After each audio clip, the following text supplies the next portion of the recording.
it's Shapes, and welcome to another edition of AniTube Digest, where we go over the best and not so best anime YouTube videos to come out this week from the 3rd of May to the 9th of May. First, for some videos that I thought were not good. I couldn't feel it. I couldn't get into it. I don't know.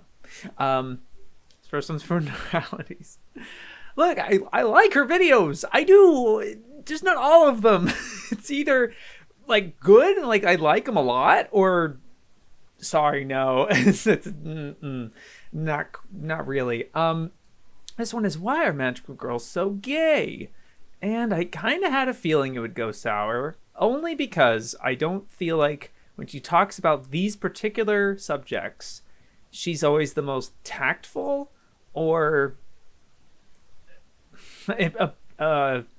engaging, I guess. I don't know. It's like I'm constantly feeling like agitated, and like it's a very sensitive personal subject to her, to where like she's putting in a lot of her own personal gripes, and like letting emotions get to her, I guess. And like the problems that she's citing are true and accurate, I think. I don't think she says anything here that's really like that big of a deal, but I feel like the approach and the execution of this video, as well as the focus and the where the whole kind of the attention goes to together, was what really kind of like made this not the most fun to watch. kind of uncomfortable, I guess. And I really have no problem with the subject. I really think it's interesting and makes sense and everything. I just think that the focus and where the video goes is just really frustrating to me as someone who enjoys magical girl shows, has seen a fair deal of them, not like all of them, not like an absorbent amount, although I am very much considering it after this video, because I just got so like, I'm so frustrated that like when she just kind of starts with Sailor Moon again, and she lampshades it, being like, yeah, I know I feel like every time I'm talking about magical girls, I just have to bring up Sailor Moon again. And but she's like, but if I don't talk about Sailor Moon, it'd be like talking about superheroes without Superman. No, it wouldn't. No, it's not. No, it's not. You can be. I consider myself a significant magical girl fan. I have not seen Sailor Moon yet. Isn't that weird? Well, it's only because I haven't grown up with it, right? But like, I've seen a lot of other ones: Cardcaptor Sakura, Ojamaja Doremi, Full Moon Oshigashite, Princess Tutu. I don't have to establish my credibility as a fan, I guess. But just like, it really doesn't have to revolve around Sailor Moon as much as you think. Yes, it's a really big deal, and it was a significant paradigm shift for the 3 reasons you bring up. Although the second reason, where like it's the first one that focuses on femininity and girls' issues in a way that's a strength and not a weakness, that's a really big claim. You don't even show visuals of Sally or Ako-chan. You only show like the idol ones, and it's like, or Princess Knight. You fucking just like, oh, I know there's been magical girls before, and you show fucking Princess Knight, Sally the Who, Himetsu no Who, no Who-chan. Like, what the fuck is going on? And I get it, because they're not subbed. Neither of them. It sucks. It's so stupid. I get that you can show Princess Knight because it's on Retro Crush and it is like dubbed or whatever, and you can watch it in English, and you can watch fucking Creamy Mommy in English. I get you can't watch Minky Momo in English even though you show the OP. Like, I fucking get it, and it's important, yes. And it's clearly influential in the same way that Madoka Magica is influential, in which you talk about. And I appreciate your insight on this. It's like, the stuff nowadays, it's just kind of trying to be as edgy as possible. And that's valid. I think that's fair to bring up. And I understand your concerns and frustrations with Yuri manga as well, and talking about that in that way. But like, it felt so out of place with this video. I'm just watching this Yuri section, and I'm like, okay, so is this why magical girls are so gay? Like, it's not really addressing your central thesis, right? Like, when you put your central thesis in the video, that's a great title. This is a great title, and it's a great subject matter. But you're not talking about it. Like, for a third of the video. What's going on?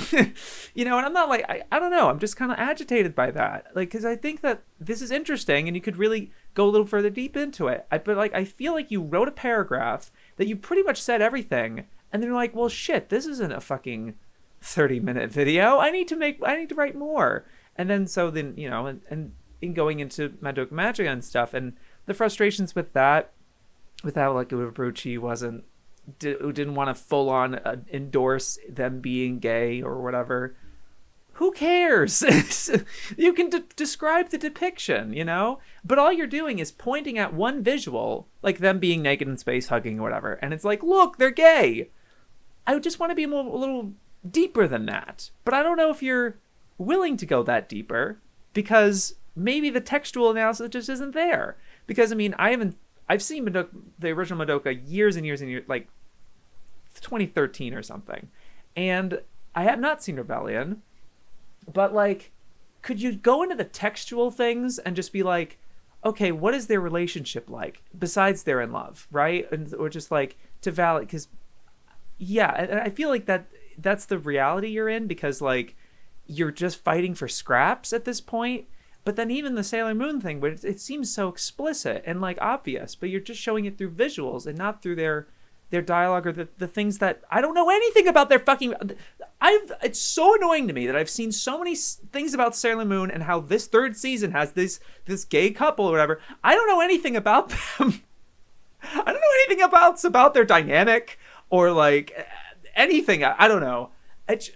What's their relationship like? You know, and why is that so interesting? Besides the fact that they're gay. Beyond that. You know what I mean?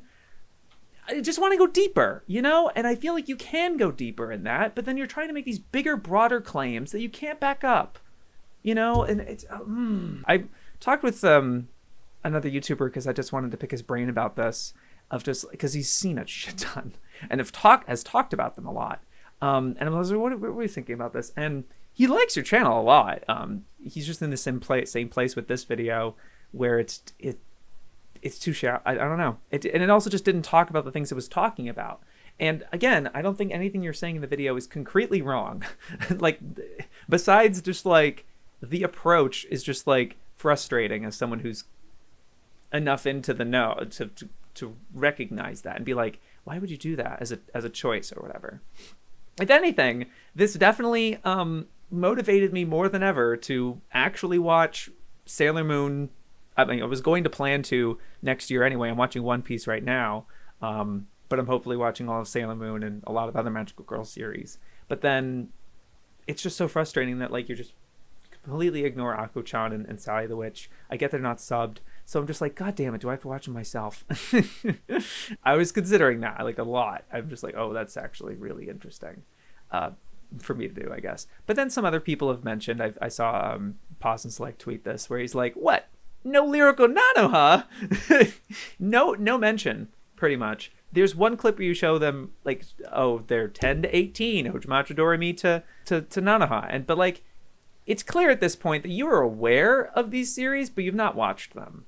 And it's, I don't know, it's frustrating that you I've done that myself, obviously. I've talked about, I've mentioned series that I showcase something and I have not seen the show myself. I'm not saying that's a mortal sin or something, but, like, it's becoming a pattern now. It's like, I don't know. Maybe it's misplaced expectations or something. I don't know. Sorry, I got, like, really irritated and heated there.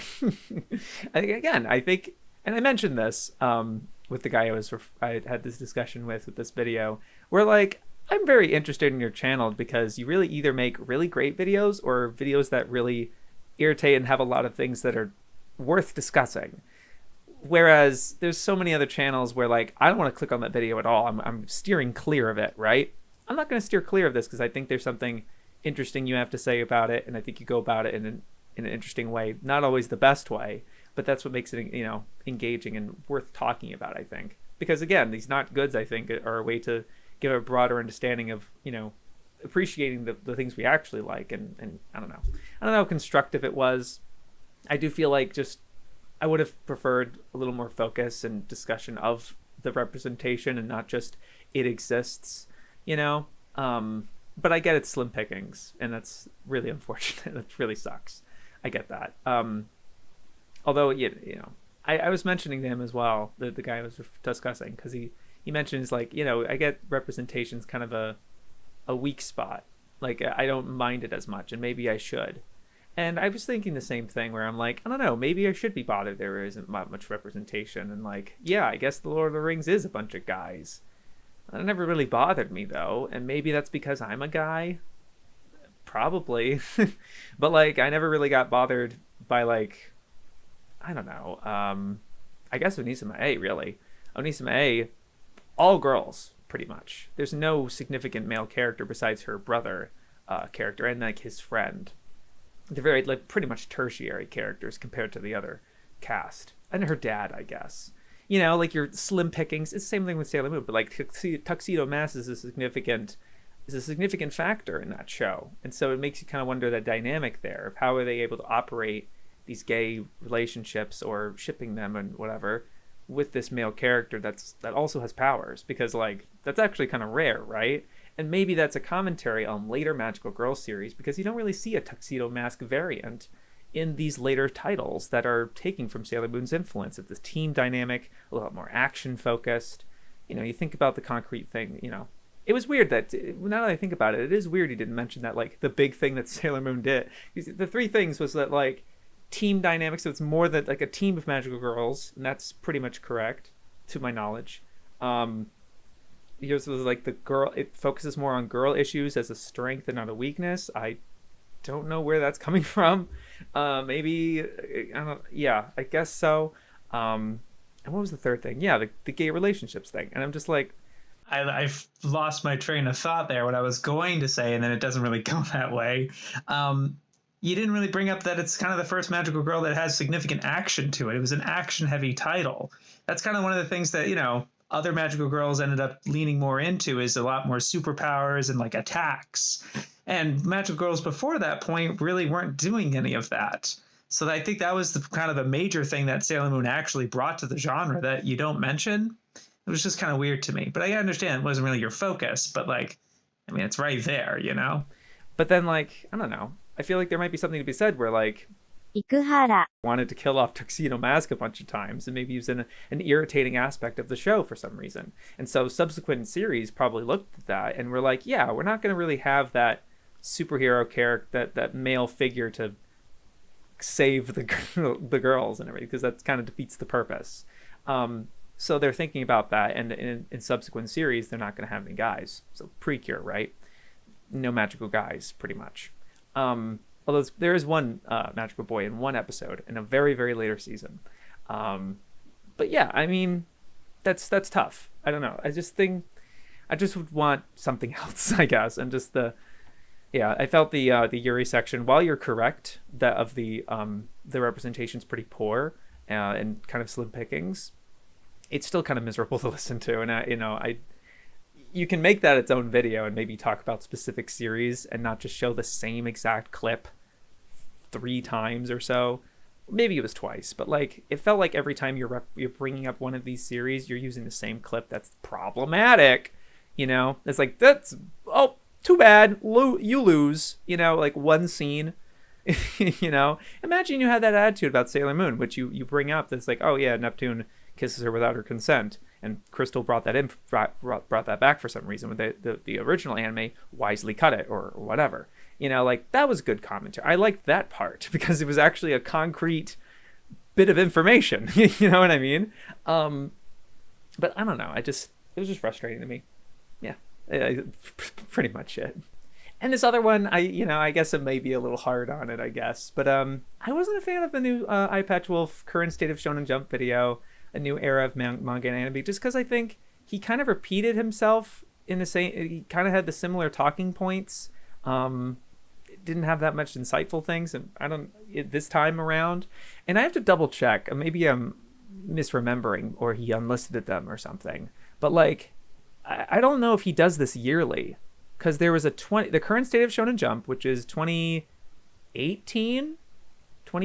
think, 2017, 2018, 5 years ago. And then you keep looking and scanning, and then there's another current state of Shonen Jump 2018. Okay, yeah. So it must have been, this must have been 27. What year? I can just click on it. God damn it. Yeah, 2017. Yeah, so we do in 2017, then 2018. I just want to see if he does this yearly. 2020. So he skipped 2019. Okay. Well, I guess the intention was that he wanted to do these yearly because, yeah, 21 and then 22. And I've watched all of them, and I get that it's cool that there's an evolution there, and there is sort of a long-running series for him, and he's still interested and still does this. And I still like the formula of talking about the graveyard and the act series and stuff like that, and structuring it as like a number 10 and talking about those. But like, and then the broader discussion ended up just being about Jump Plus again being more popular and stuff. And I also just didn't like the vibes he was giving about One Piece, where like, oh, it's number 4, it's out of the big 3, it's out of the top 3. It's still the highest selling manga of all time. It's still running. And I mean, 2021 maybe wasn't the most illustrious. No, actually it wasn't. He talked about 2021 in the year of, and this is One Piece. That was when One Piece hit chapter 1000, chapter volume 100, and episode 1000. And he doesn't bring that up at all. And it's like, oh, there's not a lot of people getting into One Piece. Not from my perspective. I have a very limited perspective, I guess. But like, I mean, I started One Piece this year. I know several other people that started reading it. I don't know. And also the pandemic, right? Because, you know, a lot of people were, same thing with the kind of first time through with Naruto and stuff like that. I think the reason a lot of people haven't done it is because it's still going, right? But then, yeah, there is an intimidation factor of how long it is. And he made a video a long time ago of where to start. And I'd have to see it again. It's been a long time. But, like, I feel like he, you know, understood. It felt like he just came across as a non-fan. It was weird. And I'm not trying to be like, oh, if you talk anything critical of One Piece, you're wrong or something. I guess I'm kind of saying that. But, like, the cynicism was weird. And, like, absolutely, like, there's no even-handedness. And I'm not saying he has to be even-handed, but it felt like tunnel vision. I'm like, dude, what about this really big deal about the celebration with shit? And he's like, oh, and One Piece Film Red might increase the sales. I'm like, are you out of touch or something? Like, did you not see fucking 1015 or that was 2022 because he talked about Film Red? But I'm like, I don't feel like you're in tune with what's going on, you know? And then Hero Academia, he's just like, oh, that's why it's actually doing really well because the fans are happy with it. I'm like, I have not heard that. I actually heard it's kind of slowing down, right? Because fans are kind of dissatisfied with the anime, with the latest season and stuff. And the manga is wrapping up way sooner than people were anticipating. So it feels like the hype's kind of cooled down in a way, but he's just kind of going off the sales figures, like the number of volumes sold.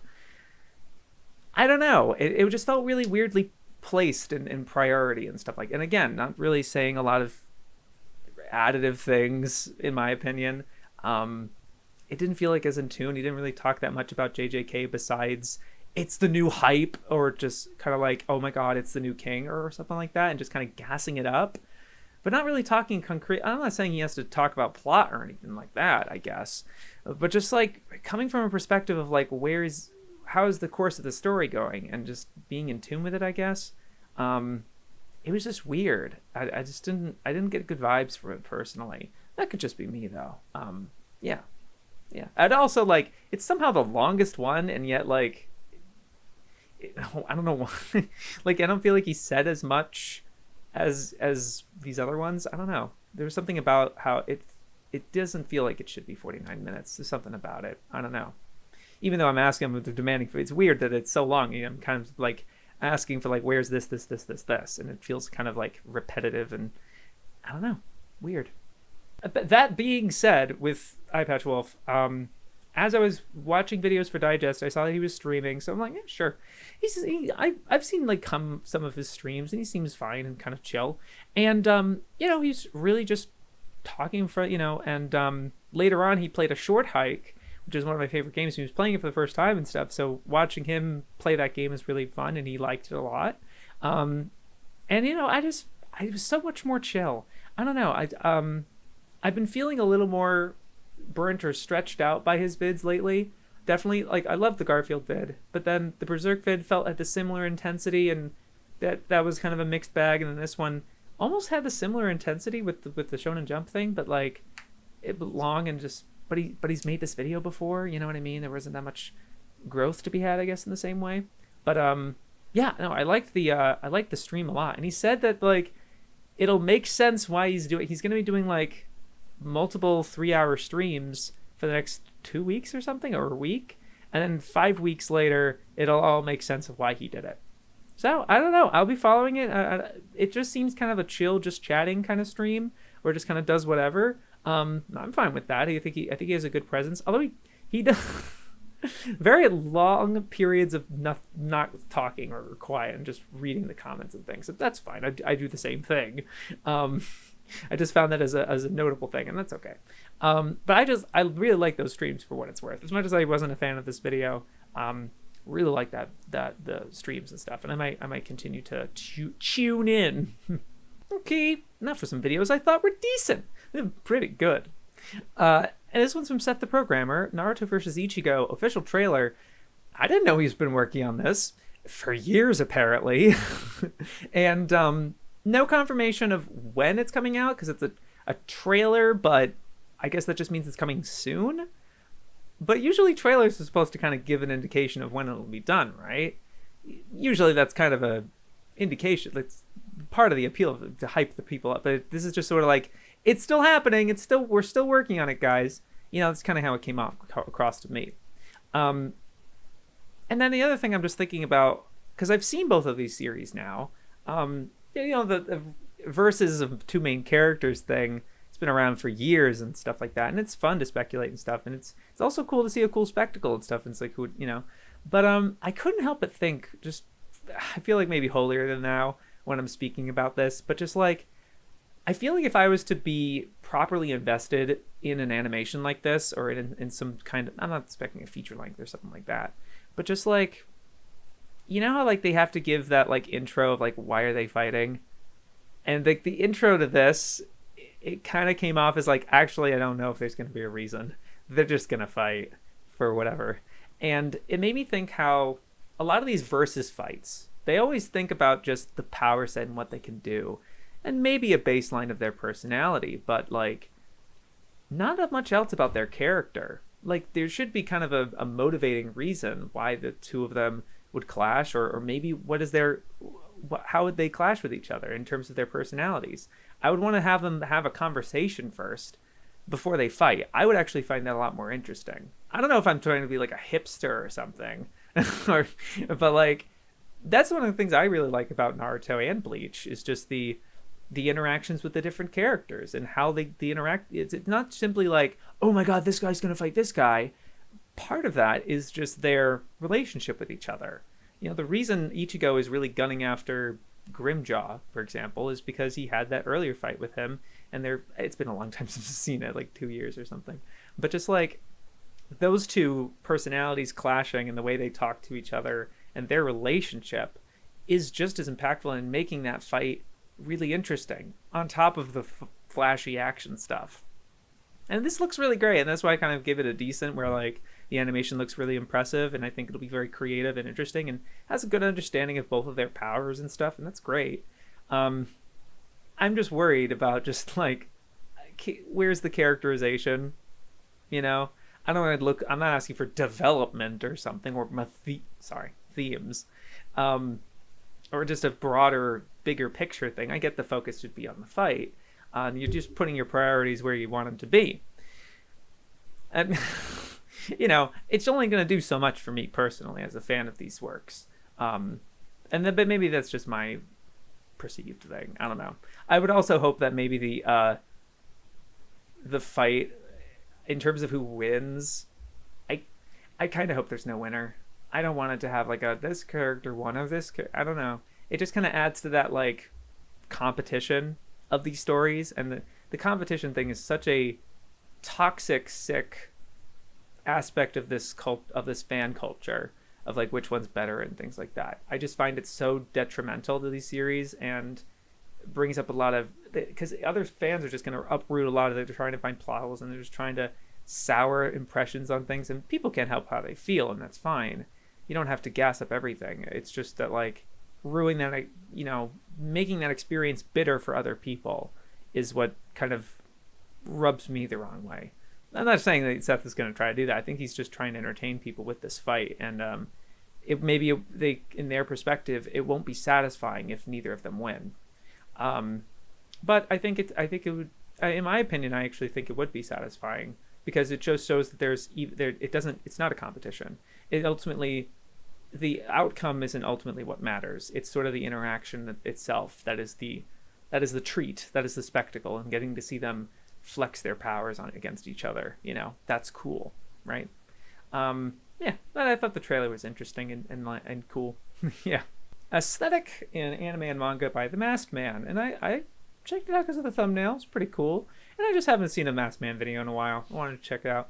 And he's still doing his thing. A very, kind of just off script, or seemingly off script, or maybe there's bullet points and stuff. And then just kind of edited on top of it. And there's some little weird editing things here and there. There's kind of this weird gap of time where they're trying to fade out the music at some point. There's a weird 5-second gap, and I'm just like, I don't know if that landed. There's certain editing choices here and there that I'm just like, or just the pace of it, where the music is, or where his voice is, and the matching of that seemed a little weird or just clumsy. I don't know. Not in a bad way or anything. I think it was adequate, but little weird things here and there that didn't feel like, oh yeah, but I like the outlook, and I like that he doesn't try to do any comparisons or anything like that. Although he does mention that there's sort of something to be said about Land of the Lustrous having the color in the anime versus they have a bit of same face in the manga, which I agree with. I think that's a valid complaint, because they're all wearing the same thing, and one of the things that are able to distinguish the characters is their hair and stuff, and a lot of their hair, besides the shape, the shape can be different, but then a lot of the cuts are similar, I guess. But otherwise, just kind of talking generally about his favorite aesthetics and what makes them interesting. And it's chill. And there was actually this one moment where he talked about Gurren Lagann. He's like, "Can we talk about those eye catches? They're so cool." And it gives one more sentence and then moves on really, really quick. It was just and that happens with videos. People can mention stuff, whatever. It's just proportionate wise. It was just weird. Where it's you're gonna spend this much time on Dorohedoro, this much time on Land of the Lustrous, a sentence on Gurren Lagann, and then another section, kind of substantial at least, of the Blam author. Even though I think I could be wrong, but I feel like there was one moment. Never mind. Whatever. But I thought it was all right. It was a fun time. Yeah. All right. Ygg Studio, the best original coming of age anime. The preview for her Eureka 7 video. And this is more of an update video. It's sort of half of a lead up to talking about original anime and kind of the bastions of original anime, the kind of the big pillars and stuff. And I think it's pretty sensible. Yamato, Gundam.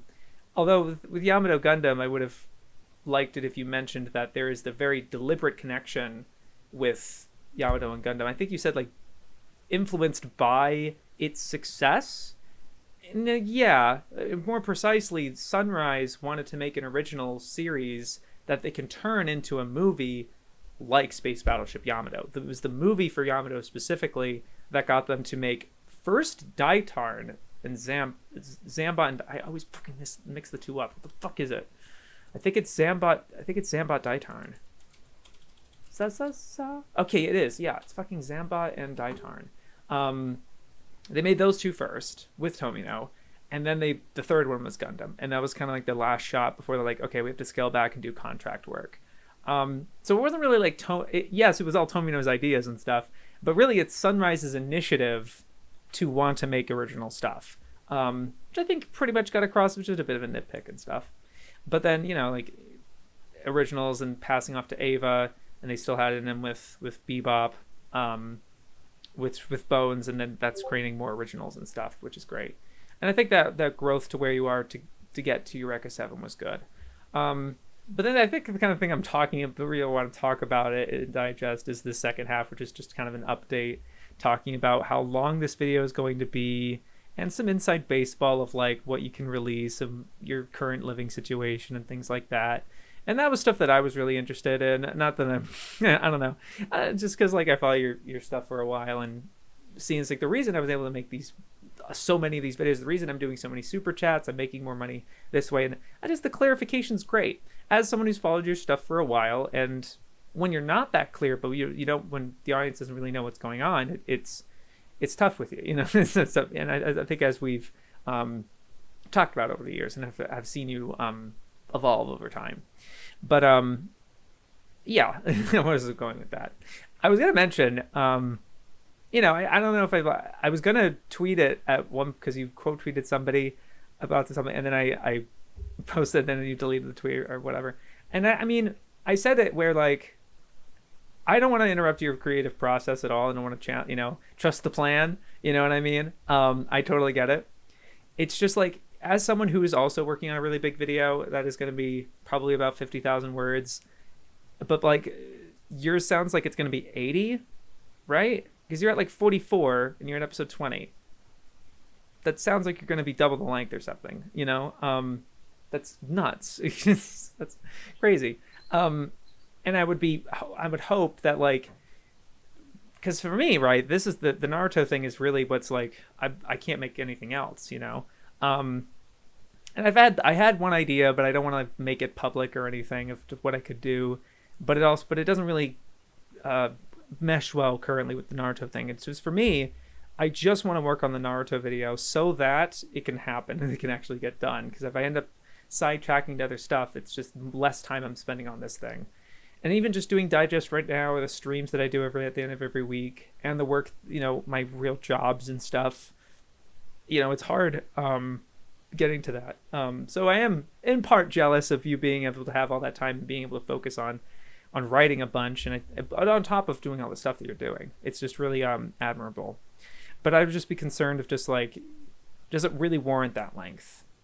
You know? I'm sure it does. But like, you would want to be a bit cautious where like maybe, because you said you rewatched it and then you're going episode by episode again. I imagine what's taking so long, and maybe I'm wrong, but like you might be talking about the broader context of the show as you're talking about it, as well as the behind the scenes stuff. And I would hope or imagine that well inevitably will dry up, and hope maybe the rest of the show, but maybe that's not the case. But the other thing is just like, I would be, you know, be cautious of not repeating yourself, or I don't want to, again, I want to mansplain like you've done it longer than me. Right? But like, I'm worried about that. You know, I don't know how ultimately that will come out, you know? Yeah, and also just on top of your other stuff, which I think is great. I'm just happy that you're being more active. I'm much more envious of that than I am a big video. I guess I'm both. But like, I don't know. It's just something I wanted. It's just picking brain about while I'm here. This was kind of the excuse I was able to talk about it basically. It is kind of ballooned in a way that's like, are you sure it should warrant that length? You know? And I also just like, it's hard for me because I just watched Eureka 7 and I didn't like it. So if anything, maybe this will make me like it. I don't know. But that, you know, that's the other thing about it. I'm not like, yeah, take all the time, make it as long as possible. It's for me, I'm just like, yeah, but it's already Eureka 7 though. Although I think what would be interesting is that like pretty much nobody I know, you know, maybe Roger, I guess. I think Roger likes those.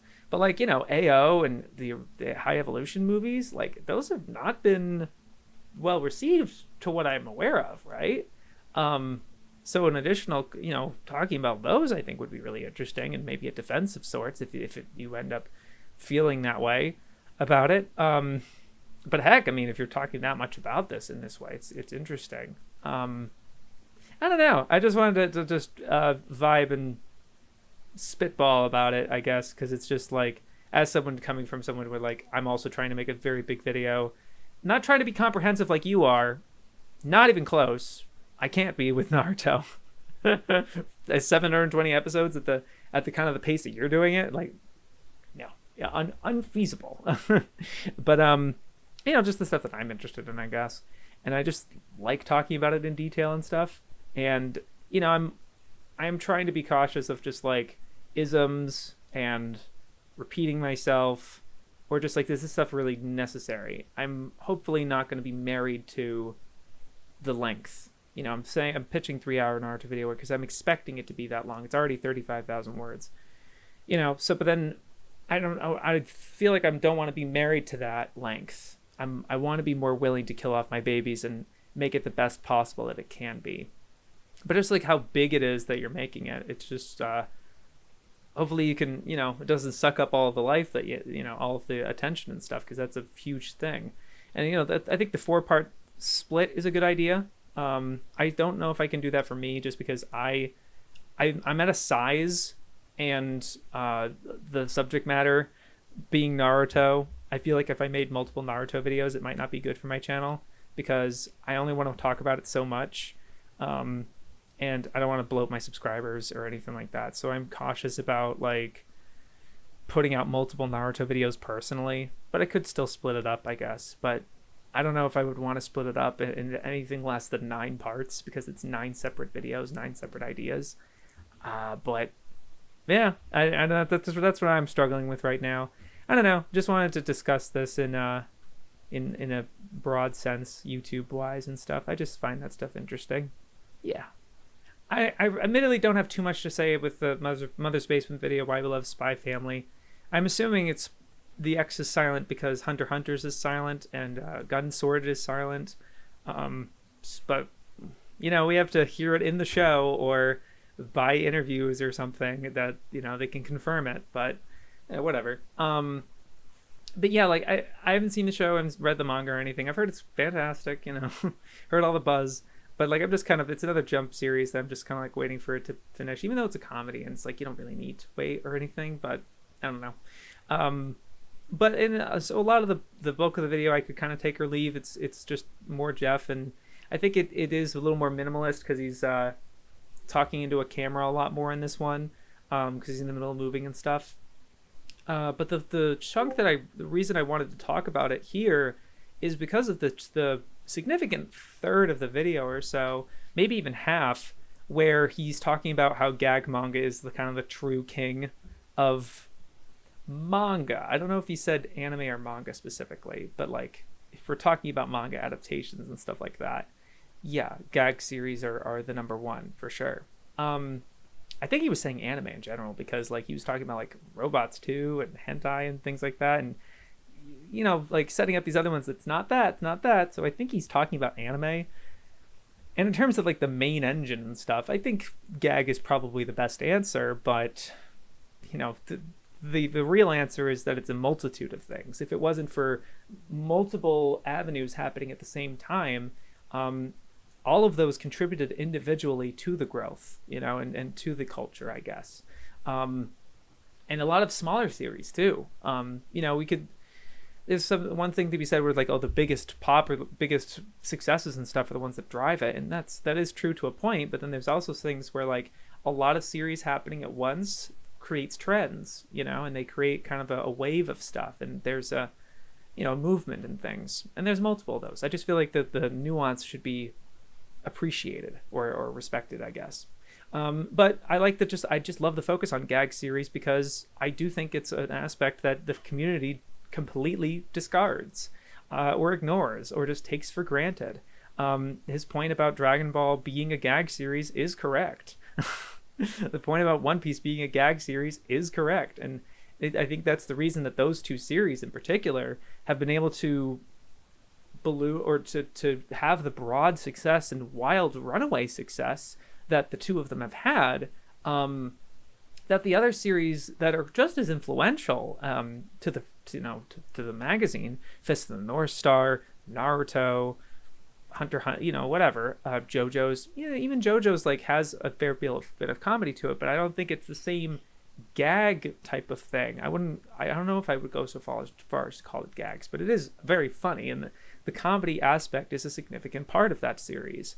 The comedy is such a a secret sauce, and some series have it. Even Fist of the North Star has some degree of comedy in places, but I don't go to Naruto for the laughs. I really don't. Whereas One Piece, yeah, I'm going for the comedy. That's kind of what shoots it up for me. Even with Dragon Ball, I think it doesn't make me laugh as much, but I can see why, on top of having all the other stuff.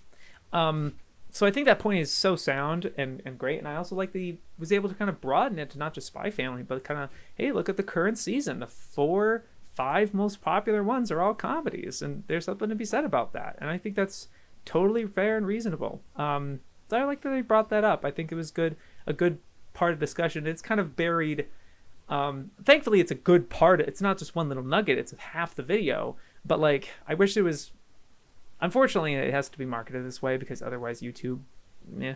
But like, yeah, this is how you would market the video, I guess. He knows better than me. But like, that's what you would watch it for, really. And the other half, it's like, yeah, if you like Spy Family, he just talks about Spy Family. Yeah, sure, it's fun. Not the most I would be into personally, but yeah. Like the video though, it was good. I'm very happy you talked about that. Okay, and now what I thought were the best videos of the week. I want to say I liked a lot. I enjoyed them a very good deal. This is a brief one from RogersBase. Naruto Shippuden Bluebird opening. It's Shippuden OP3 featuring RogersBase and the consoles. It's a jazz cover. It doesn't even say it on the title and thumb, and that's okay. It is a jazz cover of OP3, English, of course, and it's Roger singing it and a nice accompaniment, and even the video is kind of nice and sprucey and blue, and kind of a mix of anime and manga and stuff, and it's just really polished and well done. It's so nice, and he's sung for a while, and he's been I'll talk about it in a second, but like he's done this sort of stuff for a long time, and I don't know, it was my first experience with clicking on one of the videos like this. I knew he did stuff like this, but I just thought it was, it's Naruto, yay. And it's also like, I love OP3. It's really just the song. I'll talk about him, in terms of the OP itself, the visuals have a lot to be desired, unfortunately. But song's great. I like the song. And I like the jazz cover. It was very like, I think someone at the comments was like a cafe thing. And it's like, yeah, that is nice. That is really nice. But I really enjoyed this vid and the song. It's really nice. I don't know if I'd go out of my way to like put it on Spotify or something like that. Not that I'm crazy about it, but like in terms of a video experience and something kind of put him out there and anime adjacent sort of thing. I just really liked it. It was a really nice time. The battery was dying, so I had to charge it for a little, and it's later in the day.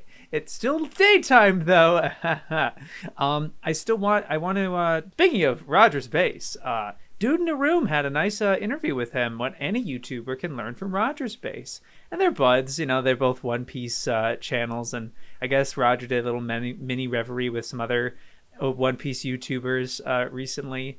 I didn't really want to watch it because it was about the latest stuff, and I'm trying to avoid. Yeah, I did. I went through the latest stuff only because like it was so big that I figured I'd be spoiled either way. But the currents, I'll try to not spoil myself anymore. But this was a really great conversation, just talking brass tacks about YouTube. And as a YouTuber, I guess I always am really interested in that sort of thing. And Roger's just seems like a really upstanding guy, and really passionate about the stuff that he does, and extremely affable. I really like watching his stuff, and he has really good rapport with Dude in a Room. I'm so bad. I should know his name, but I don't. I'm sorry. I don't really follow Grand Line Review that closely, because again, it's a lot of theories and as recently as possible with One Piece stuff. So sorry, but I do follow this channel at least. But really great conversation, really. And some of the advice and stuff was like, doing stuff that you actually care about doing, talking about some other channels and things like that, and just kind of talking YouTube in a way that's practical and interesting, and honest and cool. I don't know. Dude asked really, really good questions. I like the one that was just like, what are the ones the video you're least proud of? And I was like thinking of answer for me, and I'm like, yeah, it'd probably be the JoJo one, only because only because I don't like the reception it got or whatever, and I don't know, just it represents certain things that I don't really want to I don't want to continue. Basically, I don't know, certain philosophies or whatever, certain styles. Also, I was trying to be a lot more funny in that one, and I'm not good at it, so it's is what it is. Yeah, really great conversation. I also like that it was filmed. I really appreciate that. I think both of them have very good on-screen presence, so it was much better than like a listening experience. Like it was basically like a podcast format almost. It was a conversation really. But I like that it was filmed. It was added to the experience, I think.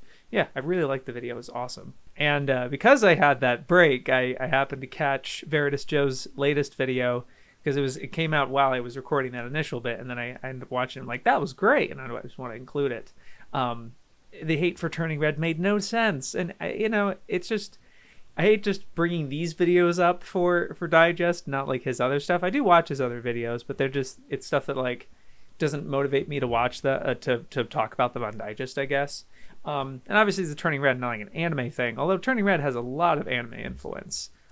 As I discovered when watching it. It honestly was kind of the most fun I've had with a Pixar movie in a long time. Really good time. Yeah, I didn't relate to anything like directly, but you can relate to the character experience, feelings of loneliness and growing up, and feeling otherworldly and different, and those are like there's parents. There's a universe. There's plenty of universal stuff to happen. You don't have to be an Asian girl in Canada to directly, it wasn't that specific, but I like that Joe, the catharsis of seeing Joe going after some of these accounts, and not like really singling them out, but just like their individual tweets and like clowning on him with his very specific like reactions, as well as the faces he's associating with those reactions. It's just really cathartic and interest and like fun. Like I get like, I don't like seeing conflict or anything like that, but see, putting people in their place, I think is interesting. But and I just really enjoy it. It's a firecracker of a video, and Joe has a ton of style to him, and just like flippant, like really funny as well. Yeah, I just love these kinds of videos, even though it's a little drama-y and stuff. I was thinking how like some of his verbiage and like he's in these nests and willing to make a video about them. It really feels like he is in the same passionate, like boisterous camp and passionate about these sorts of things as the people that he's criticizing. But then he's kind of harnessing it in his own way, and like in an opposite kind of retaliatory sort of fashion. And that's interesting. A lot of people have the energy to do that, or the commitment, I guess. So it's really cool to see. Yeah, I really like these videos.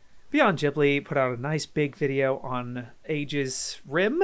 Aegis Rim? I think it's, yeah, Aegis Rim. Yeah, one for the Aegis, celebrating 13 Sentinels. Or I might be wrong about that. Sorry. But I will say, it was got announced to be ported on Switch, so I got a Switch there, and it's but I just I spend a lot of money, so I need to I need to cut back a little bit these next few months, I think. But hearty endorsement for this game. I've heard incredible things, but I like that his style with it and his framing, and it's very tasteful and like, but yet frank and showing all the stuff and everything, embracing a lot of its oddities, and the pace is really leisurely and nice, able to create an aesthetic around the video. He doesn't have to do too much weight hard work, no offense, Joe, with showing, because it's just video game clips, right? But I imagine maybe with how much footage there is, I guess that could be considered kind of an arduous task in itself, I suppose. It just seems a little easier to me personally. But they're still able to add little flourishes and things that feel interconnected. I can't speak today. They mesh with the video game visuals really well. It doesn't feel like a video essay so much as it's like these quotes are showing up as if they're in the show, as if they're in the game itself. You know, it doesn't feel like an edited video in the same way. It's like, you know what I mean? I don't know. It's very polished and stuff. A very hearty endorsement. Yeah, and just really nice. It was a really good time. Thank you for showing it to me early. I enjoyed it. It's very good. And the last one I want to talk about, just my favorite because it's both entertaining but also very useful. Joey on his second channel put out 100 albums you need to listen to before you die, and he's just kind of using this second channel as a stream dumping, like the editing, you know, Twitch highlights and stuff. But here he did like a 10x10 album collage of his favorite albums, and he kind of just didn't seem to be in any particular order. It was just sort of like what comes up, and he's like, oh, let's go for J-rock, go for some grunge, go for some rap, go for, you know, he keeps bouncing back and forth a lot. But generally, like with how many he puts on there, he's able to give you a full range of his taste. And it's like one album per artist, which I also really appreciated. But like, especially because it gave him the opportunity to go by artist, basically. And then with each artist, he can mention multiple albums and give his thoughts on the kind of the band as a whole, but also just like a mashing of all of them, I guess. Yeah, it just was really, really interesting. And, you know, a lot of albums I've heard before, I've heard of before. But then there was other albums where I'm like, oh, that totally, you know, I've only listened to like the one song from that artist, and I should listen. I love that song, so I should probably listen to their whole album. So instead of kind of the motivation of like, you know, just look up album or something, this is like literally like 100, like a whole recommendation list of 100 albums. I think maybe 80% I had never heard of before. And like his description, his taste as well, like the fact he listed like Earl Sweatshirt's some rap songs very early, it's a great sign to me. You know, he listed a couple of albums like that one, and King Crimson, and some other ones I've listened to, and like, yeah, those are good. Not in a way that like there's like insane replayability for some of them. Like I've only listened like Black Sabbath all the way through like once, or well, I don't remember what album it was. The band is Black Sabbath. I don't remember, but yeah. So I want to. This is fantastic as a recommendation list of sorts, and giving an idea of his taste and stuff. It's just very enjoyable. Edited very sporadically and constantly like trying to riff on every last thing. Even like an album name like Igloo Ghost, they put like a Minecraft igloo in a little ghost PNG or whatever, like little gags like that, and very memey and stuff. It's fun. It's a breezy video, but you know, the whole meat of it really is that like, and I also really appreciate it on the editing side that he showed the album cover as well as the title of the album, so you can search it up yourself later.